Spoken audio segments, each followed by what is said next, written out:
Hello everyone, welcome back to my channel CDP mentor by Radhika.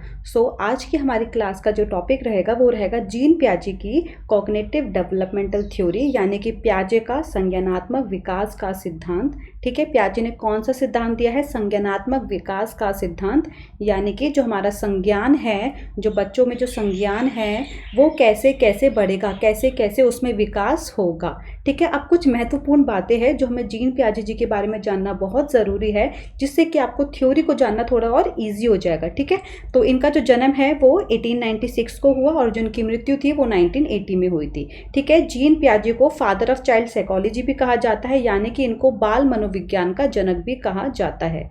ठीक है, हिंदी में भी लिख देती हूँ वरना तुम लोग मेरी जान खा जाते हो मैम। पीडीएफ में इंग्लिश हिंदी कुछ नहीं होता, बाइलिंगुअल बोला करो। ठीक है, तो इनको बाल मनोविज्ञान का जनक भी कहा जाता है। इनके 3 बच्चे थे, इन्होंने अपने खुद के बच्चों पे भी एक्सपेरिमेंट किया था। ठीक है, इन्होंने अपने खुद के बच्चों पे भी एक्सपेरिमेंट किया था। तो he was a Swiss psychologist थे, यानी कि स्विट्जरलैंड के साइकोलॉजिस्ट थे, जिन्होंने बच्चों के विकास के ऊपर, यानी कि उनके संज्ञानात्मक विकास के ऊपर बहुत ज़्यादा काम किया था कि बच्चों का जो संज्ञान है, जो उनका कॉग्निशन है, वो कैसे कैसे डेवलप होता है। ठीक है, आपको पता है इन्होंने 4 स्टेजेस दी है, उसके बारे में बाद में बात करेंगे, बट जो कुछ और इंपॉर्टेंट टर्म्स है पहले वो पढ़ते हैं। वो एक फिलोसोफर भी थे, एपिस्टोमोलॉजिस्ट भी थे, यानी कि ज्ञान मीमांसा भी थे। अभी नेक्स्ट स्लाइड में मैं आपको ज्ञान मीमांसा के बारे में बताऊंगी। आई नो आपको जानने की क्यूरियोसिटी हो रही होगी कि इसको एपिस्टोमोलॉजिस्ट क्यों बोला जाता है, ज्ञान मीमांसा क्यों बोला गया। ठीक है, इन्होंने बहुत ज़्यादा काम किया है बच्चों की एजुकेशन के ऊपर। ठीक है, being a psychologist he new the importance of environment and process of adaptation. ठीक है, एडेप्टेशन के बारे में भी बहुत इंपॉर्टेंट टर्म है, इन्होंने अपनी थ्योरी में इस टर्म का यूज़ करा है। ये एक जूलॉजिस्ट भी थे, बायोलॉजिस्ट भी थे। ठीक है, जीन पियाजे जो थे जूलॉजिस्ट भी थे और बायोलॉजिस्ट भी थे ये, तो इसके बारे में बात करेंगे नेक्स्ट स्लाइड में। He gave importance to genetics, यानी कि बायोलॉजिकल मैच्योरेशन पे। इन्होंने, ये इंपॉर्टेंट पॉइंट है जो मैं आपको मार्क कर रही हूँ, इन्होंने सबसे ज़्यादा महत्वता किसको दी है, इंपॉर्टेंस किसको दिया, यानी कि जेनेटिक्स, यानी कि बायोलॉजिकल मैच्योरेशन। इन्होंने क्या बोला था कि जैसे जैसे बच्चा बायोलॉजिकली मेच्योर होता रहेगा वैसे वैसे ही बच्चे का जो है संज्ञानात्मक विकास भी होता रहेगा। ठीक है, जैसे ही इन्होंने अपनी स्टेजेस, अपनी जो थ्योरी है उन्होंने स्टेजेस में बांटा है ना बच्चों को। ठीक है, तो उन्होंने जैसे जैसे बच्चा बड़ा होता रहेगा, जैसे जैसे बच्चा बायोलॉजिकली मेच्योर होता रहेगा, जैसे जैसे बच्चे की एज बढ़ती रहेगी वैसे वैसे ही बच्चे का क्या होता रहेगा, संज्ञानात्मक विकास होता रहेगा। इन्होंने जेनेटिक्स पे बहुत ज़्यादा, जेनेटिक्स पे यानी कि आपका बायोलॉजिकल मैच्योरेशन पे इन्होंने बहुत ज़्यादा क्या दिया, इन्होंने स्ट्रेस दिया, उसको बहुत ज़्यादा इंपॉर्टेंस दी है। ठीक है, अब मैं आपको जो बताने वाली थी वो है एपिस्टोमोलॉजिस्ट क्या होता है, यानी कि ज्ञान मीमांसा क्या होता है। एपिस्टोमोलॉजिस्ट यानी कि ज्ञान मीमांसा।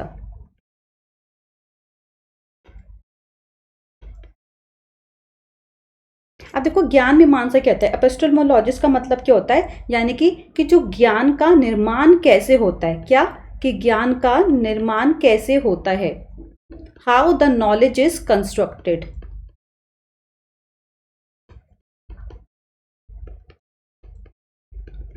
क्योंकि मैंने आपको पहले ही बता चुका था जब मैंने आपको कंस्ट्रक्टिविज्म का टॉपिक करवाया था कि जो जीन पियाजे जी थे, ठीक है, वो क्या थे, वो एक कंस्ट्रक्टिविस्ट थे, वो एक संरचनावादी थे। तो इसलिए ही इनको क्या बोला जाता है कि इन्होंने क्या बोला था कि ये ज्ञान मीमांसा की तरफ थे, एपिस्टोमोलॉजिस्ट थे, कि हाउ नॉलेज इज कंस्ट्रक्टेड, ज्ञान का निर्माण कैसे होता है, ज्ञान को बढ़ाया कैसे जाता है। इसलिए इनको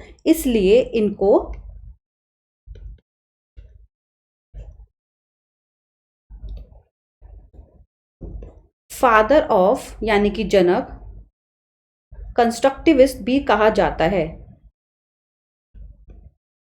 फादर ऑफ कंस्ट्रक्टिविज्म भी कहा जाता है,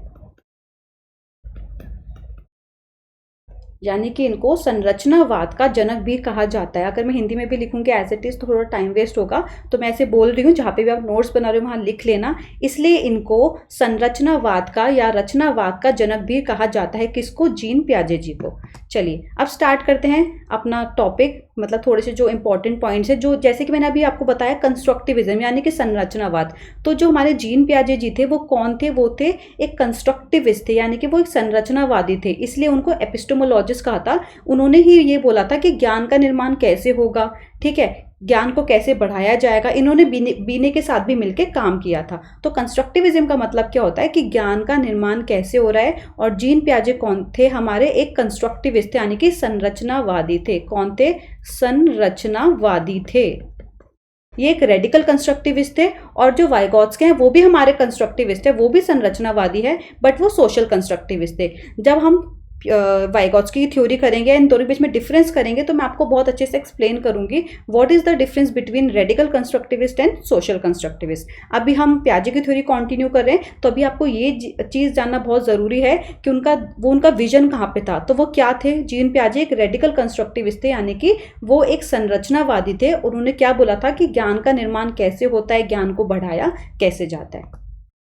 ठीक है, कॉग्निटिव डेवलपमेंट की इन्होंने थ्योरी दी है, संज्ञानात्मक विकास का इन्होंने सिद्धांत दिया है। तो कभी कभी आपसे क्वेश्चन ही पूछ लिया जाता है कि व्हाट इज कॉग्निटिव, संज्ञान क्या होता है। ठीक है, तो संज्ञान में क्या क्या चीजें शामिल होती है, कौन कौन सी गतिविधियां जो हैं आपके मानसिक विकास में शामिल होती है। जैसे कि आपको चीजें ध्यान देना, आपको चीजों को याद रखना, संकेतीकरण, वर्गीकरण, योजना बनाना, विवेचना करना, समस्या का हल करना, सृजन करना, कल्पना करना। जो भी चीज आप अपने संज्ञान से कर रहे हो, अपने माइंड से कर रहे हो, वो सारी चीजें आपकी किस में आ जाती है, वो आ जाती है आपके संज्ञान के अंदर, यानी कि आपके कॉग्निशन के अंदर आ जाती है। ठीक है, ये सेम चीज मैंने इंग्लिश में भी लिखी, यहाँ पे बाइलिंगुअल ही स्लाइड है, ऊपर हिंदी में लिखा है, सेम चीज नीचे इंग्लिश में ही लिखी है। ठीक है, ability to think, perception, problem solving, ये सारी चीजें। ठीक है, इस पॉइंट पे आते हैं।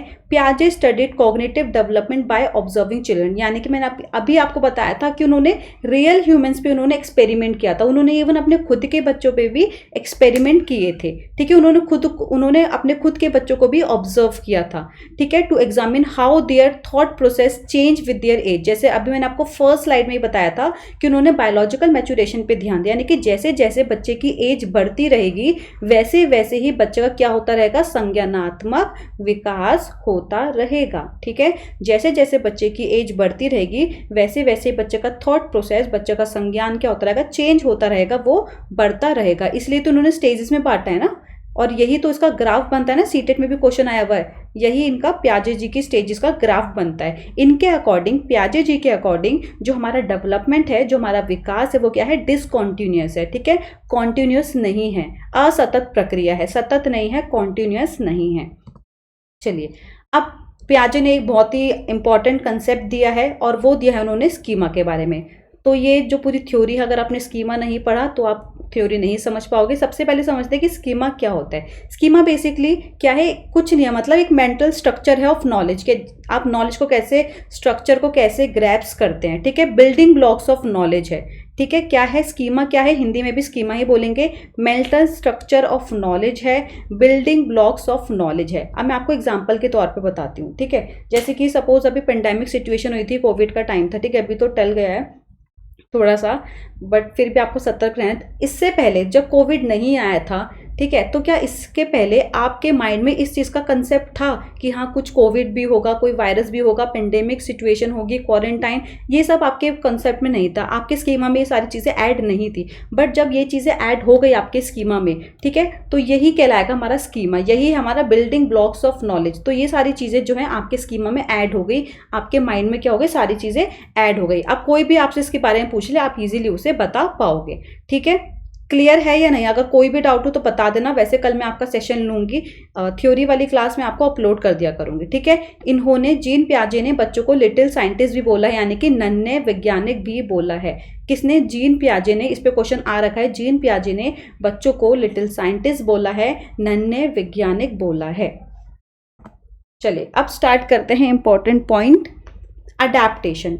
अडैप्टेशन को हम कैसे बोलेंगे? पियाजे ने क्या बोला कि ज्ञान का निर्माण होगा कैसे, नॉलेज जो है वो कंस्ट्रक्ट कैसे होगा, यानी कि हमारा जो माइंड है, ये हमारा जो ब्रेन है, हमारा जो दिमाग है, वो इन्फॉर्मेशन को प्रोसेस कैसे करेगा। भाई ज्ञान का निर्माण कैसे होगा, इन्फॉर्मेशन को प्रोसेस कैसे करेगा। एक होता है ऑर्गेनाइजेशन, एक होता है आपका अडैप्टेशन। ऑर्गेनाइजेशन का बेसिकली मतलब होता है कि आप उसको संगठित वे में, यानी कि ज्ञान को संगठनात्मक इकाई बोलेंगे। जैसे हम स्कीमा को, है ना, जो स्कीमा क्या होगा, ज्ञान का, जो ज्ञान की संगठनात्मक इकाई है वो होता है आपका ऑर्गेनाइजेशन। तो मेन आपको क्या जानना है वो है अडैप्टेशन। अडैप्टेशन क्या होता है? अनुकूलन क्या है? एक वह प्रक्रिया है जिसमें व्यक्ति अपने पूर्व ज्ञान एवं नवीन अनुभवों के मध्य संतुलन स्थापित करता है।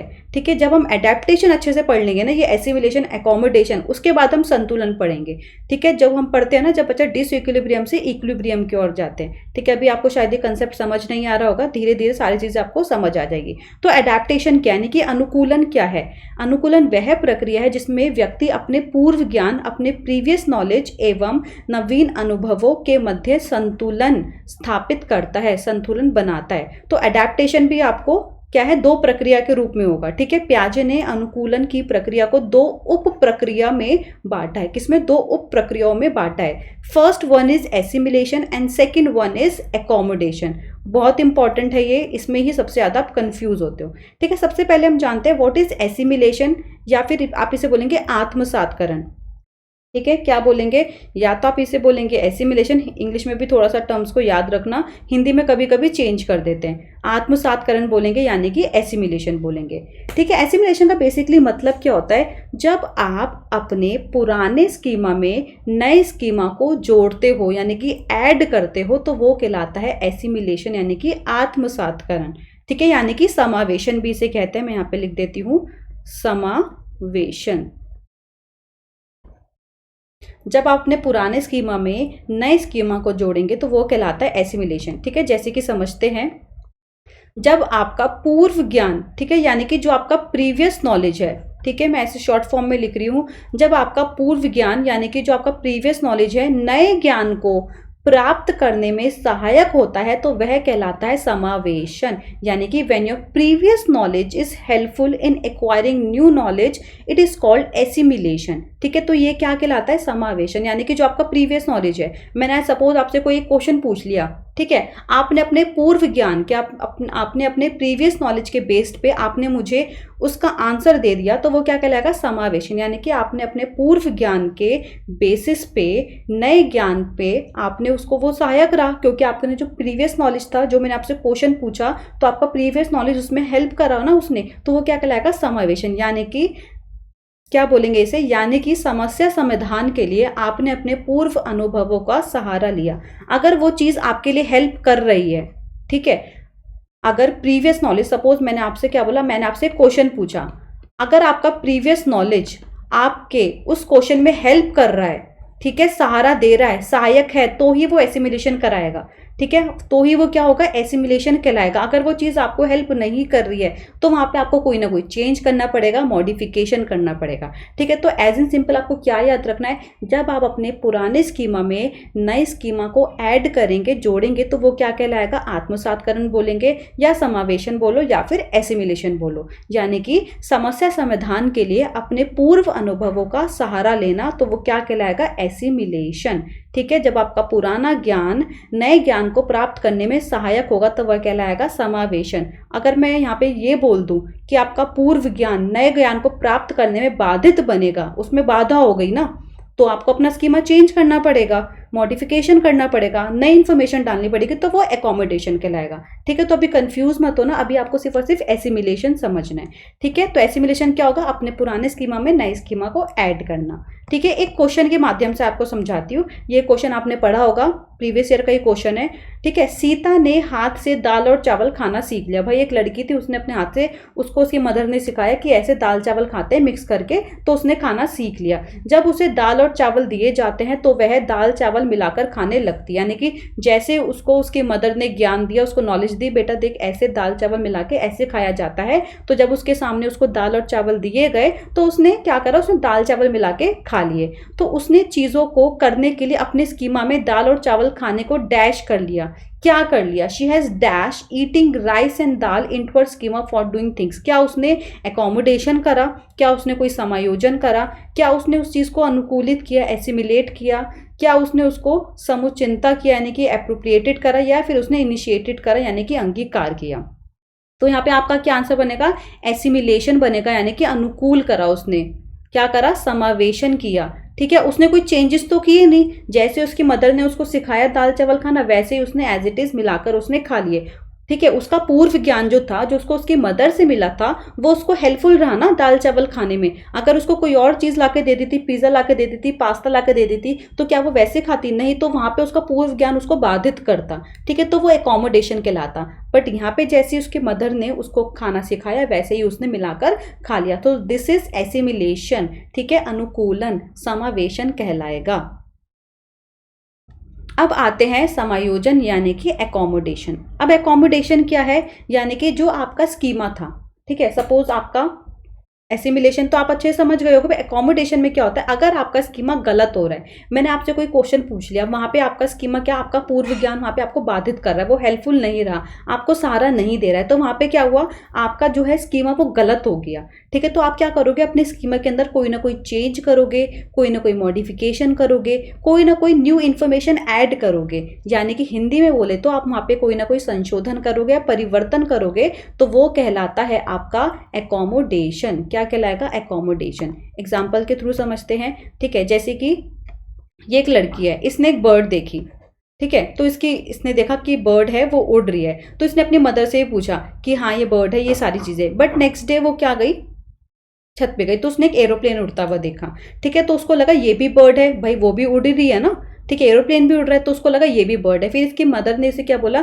नहीं बेटा, हर उड़ने वाली चीज बर्ड नहीं होती, तो ये क्या है, ये एरोप्लेन है, ये बर्ड नहीं है, ये क्या है, एरोप्लेन है। तो यहाँ पे क्या हुआ, इसका स्कीमा गलत हुआ। क्या हुआ, उसका स्कीमा गलत हुआ। तो उसने क्या करा, अपने स्कीमा में कुछ ना कुछ चेंजेस करे, ठीक है, कुछ मॉडिफिकेशन करे, या फिर उसने एकदम से नया स्कीमा बना लिया। सो दिस इज कॉल्ड एकोमोडेशन। ये क्या कहलाया, समायोजन। जब आपने अपने पुराने स्कीमा में, ठीक है, क्या करा, कोई मॉडिफिकेशन करा, कोई चेंज करा, या आपने न्यू इन्फॉर्मेशन ऐड करी, तो ये क्या है, एकोमोडेशन, समायोजन। ठीक है, एक और एग्जाम्पल से समझते हैं। जैसे कि ये डॉग है, ठीक है, एक बच्चे ने देखा इसके 4 पैर है, ठीक है, इसकी दुकान है, तो उसने अपने फादर से पूछा ये क्या है, तो फादर ने बता दिया बेटा ये डॉग है। अब नेक्स्ट डे उसके फादर उसके बाहर लेके गए, उसने एक गोट देखी, बिल्कुल सेम लग रही होगी दोनों, है ना, कलर भी सेम है, दुकान है इसके भी 4 पैर है, तो उसने क्या करा, उस बच्चे ने इसे भी क्या बोल दिया, इसे भी डॉग बोल दिया। बट आपको पता है यहाँ पे तो उस बच्चे का स्कीमा गलत हो गया,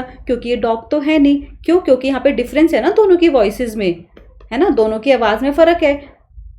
तो फिर उसके फादर ने क्या बताया कि इसको हम डॉग नहीं बोलेंगे, इसे गोट बोलेंगे। तो यहाँ पे भी उस बच्चे क्या हुआ, स्कीमा गलत साबित हुआ। तो उसने क्या करा, अपने स्कीमा में कुछ चेंजेस करे, कुछ मॉडिफिकेशन करे, या उसने नया स्कीमा बनाया। सो this is also called accommodation.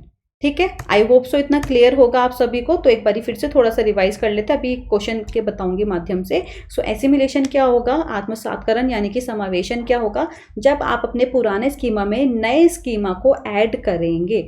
ठीक है, जब आप अपने पुराने स्कीमा में नए स्कीमा को ऐड करेंगे, यानी कि सेम चीज़ों में वो चीज़ एडिशन हो रही है। ठीक है, यानी कि जब आपका पूर्व ज्ञान नए ज्ञान को प्राप्त करने में सहायक हो, तो वो क्या कहलाएगा, समावेशन यानी कि एसिमिलेशन। और अगर आपका स्कीमा गलत हो जाएगा तो वो क्या कहलाएगा, एकोमोडेशन यानी कि समायोजन। फिर आप उसमें कुछ चेंजेस करेंगे, मॉडिफिकेशन करेंगे, या फिर नई इंफॉर्मेशन ऐड करेंगे। तो समायोजन का एक क्वेश्चन देख लेते हैं। क्वेश्चन आया हुआ है, एक बच्चे को ज्ञात होता है कि 4 पैर वाला जानवर जो कि हिनहिनाता है, यानी कि यहाँ पे किसकी बात हो रही है, यहाँ पे बात हो रही है हॉर्स की। ठीक है, जो हिनहिनाता है कुत्ते के मौजूदा आकार में फिट नहीं हो पा रहा। ठीक है, अब उसके स्कीमा में ये चीज फिट नहीं हो पा रही। ठीक है, डॉग और हॉर्स ये है। ठीक है, एक बच्चे को ज्ञात होता है कि 4 पैर वाला जानवर जो कि हिनहिनाता है कुत्ते के मौजूदा आकार में फिट नहीं हो रहा उसके स्कीमा में। इस नई जानकारी को इस आकार में फिट करने के लिए वह कौन सी प्रक्रिया करेगा। ठीक है, अभी ये तो फिट नहीं हो पा रहा ना हॉर्स, क्योंकि हॉर्स के भी 4 पैर है भाई। ठीक है, उसके भी तो 4 पैर हैं, बट ये ऐड नहीं हो पा रहा उसके उसमें स्कीमा में, तो वो क्या करेगा, क्या ये डिसइक्विलिब्रियम है, क्या ये एकोमोडेशन है, क्या ये एसिमिलेशन है, या फिर ये होमोस्टेसिस है। अब जल्दी बताओ क्या होगा। ठीक है, तो ये क्या होगा, ये होगा आपका एकोमोडेशन। क्यों? क्योंकि उसके स्कीमा में वो चीज फिट नहीं हो रही ना बेटा। क्या नहीं हो रही, फिट नहीं हो रही। तो वो क्या करेगा, या तो वो उसे चेंज करेगा अपने स्कीमा को, या तो वो उसमें कोई मॉडिफिकेशन करेगा उसमें, या फिर वो नई इन्फॉर्मेशन बना लेगा, ठीक है, या फिर वो कोई ना कोई नई इन्फॉर्मेशन ऐड कर लेगा, या तो कोई परिवर्तन करेगा या उसमें कोई संशोधन करेगा। तो ये क्या कहलाएगा, हमारा एकोमोडेशन। ठीक है, आई होप सो आपको एसिमिलेशन एंड एकोमोडेशन अच्छे से क्लियर हुआ होगा। अगर नहीं हुआ होगा तो भी मुझे बता देना, मैं लाइव क्लास में दोबारा से आपको डिस्कस कर दूंगी थोड़े और नए एग्जांपल्स देके। ठीक है, अगर आपको अच्छे से एसिमिलेशन और एकोमोडेशन समझ आ गया तो फिर आपको ये चीज भी समझनी है, इक्विलिब्रेशन यानी कि साम्य धारण यानी कि संतुलन। अब ये समझते हैं। अब देखो, इक्विलिब्रेशन यानी कि साम्य धारण बेसिकली होता क्या है। बेसिकली ये चीज कुछ नहीं है, ये क्या है, जब आप डिस इक्विलिब्रियम वाली स्टेट से यानी कि जब असंतुलन से आप संतुलन की तरफ आते हैं। सपोज मैंने आपसे कोई नॉर्मल सा एक एडिशन वाला सम पूछ लिया, ठीक है, 4+4 वाला है, छोटे बच्चे के अकॉर्डिंग सोच, उसने बता दिया 8, ठीक है, 4+4 होता है 8। अगर मैं उसको यही मल्टीप्लीकेशन में दे दूं, ठीक है, 4×4 दे दूं, अभी उससे तो मल्टीप्लीकेशन आती नहीं, तो यहाँ पे इसका स्कीमा गलत हो गया। ठीक है, तो अब बच्चा कहां पर आ गया, अब बच्चा आ गया डिसइक्विलिब्रियम वाली स्टेट में। किस में आ गया, असंतुलन में आ गया। मैं आपको कोई एक नई चीज दे दी बट आपको वो चीज समझ नहीं आ रही, तो आप कौन सी स्टेट में हो, डिसइक्विलिब्रियम में, यानी कि असंतुलन वाली स्टेट में, यानी कि आप इम्बैलेंस हो, आप कंफ्यूज हो यहाँ पर अभी, अरे मैम ने ये क्या पूछ लिया, ये क्या होता है, तो ये क्या है, डिसइक्विलिब्रियम। तो जब आप डिसइक्विलिब्रियम वाली स्टेट में हो, जब आपको कोई चीज गलत हो रही है, आपको वो चीज समझ नहीं आ रही है, तो आप क्या करेंगे, आप यहाँ पे क्या करेंगे, एकोमोडेट करेंगे। क्या करेंगे, एकोमोडेट करेंगे। यहाँ पे आप जब आप एकोमोडेट करेंगे तो फिर क्या होगा, या तो आपने मॉडिफिकेशन करा, या आपने चेंज करा, या आपने कोई न्यू इन्फॉर्मेशन ऐड करी, तो अब आप कहां पर आ गए, अब आप आ गए संतुलन वाली स्थिति में, यानी कि अब आप आ गए इक्विलिब्रियम में, अब आ गए बैलेंस वाली सिचुएशन में आ गए। ठीक है, यानी कि जब हम डिस इक्विलिब्रियम से इक्विलिब्रियम की ओर जाते हैं तो वो क्या कहलाता है, वो कहलाता है इक्विलिब्रिएशन यानी कि साम्य धारण। मैं आपको सपोज कोई बड़ा बच्चा है, 5th क्लास का बच्चा है, उसे मैं कोई एल्जेब्रा सिखा रही हूँ या कोई पाइथागोरस थ्योरम समझा रही हूँ, अभी उसको चीजें समझ नहीं आ रही है। ठीक है, तो वो क्या है, अभी डिसइक्विलिब्रियम वाली स्टेट में है बच्चा, तो वो क्या करेगा, यहाँ पे कुछ ना कुछ चीज को एकोमोडेशन करेगा, एकोमोडेट करेगा। ठीक है, मैं उसको अच्छे से समझाऊंगी बहुत सारी चीजें। ठीक है, जब उसके समझ आ जाएंगी सारी चीजें, ठीक है, तो अब वो कहां पर आ गया, अब वो आ गया इक्विलिब्रियम में, अब वो आ गया बैलेंस वाली सिचुएशन। पहले वो बच्चा कंफ्यूज था, अब उसको वो चीजें समझ आ गई है, तो वो कहां पर आ गया, अब वो आ गया बैलेंस वाली सिचुएशन में, यानी कि वो असंतुलन से संतुलन वाली स्थिति में आ चुका है। So this is called equilibration. ये पूरी थ्योरी इसी के ऊपर बेसिस है। ठीक है, आई होप सो ये आपको क्लियर हुआ होगा। अगर नहीं क्लियर हुआ होगा तो कोई बात नहीं, मैं आपको फिर से लाइव क्लास में दोबारा से डिस्कस कर दूंगी। बाकी इसका जो PDF है वो मैं आपको टेलीग्राम चैनल पे डाल दूंगी। ठीक है, टेलीग्राम चैनल का नेम है CDP/पेडामेंटोर, अदरवाइज डिस्क्रिप्शन बॉक्स में भी इसका लिंक है। कल वाली क्लास में हम अब डिस्कस करेंगे स्टेजेस के बारे में। ठीक है, प्याजे जी ने हमें 4 स्टेजेस दी हैं जिससे बहुत ज़्यादा क्वेश्चन आता है, चाहे आप कोई भी टीचिंग एग्जाम्स की प्रिपरेशन कर रहे हैं। अगर आपको मेरा वीडियो पसंद आया है तो लाइक ज़रूर करें एंड अपने फ्रेंड्स के साथ शेयर ज़रूर करना है। जो बच्चे नए हैं मेरे चैनल पे या पहली बार वीडियो देख रहे हैं तो चैनल को सब्सक्राइब करना ना भूलें। ठीक है, तो till then bye bye, take care, कल मिलते हैं क्लास में।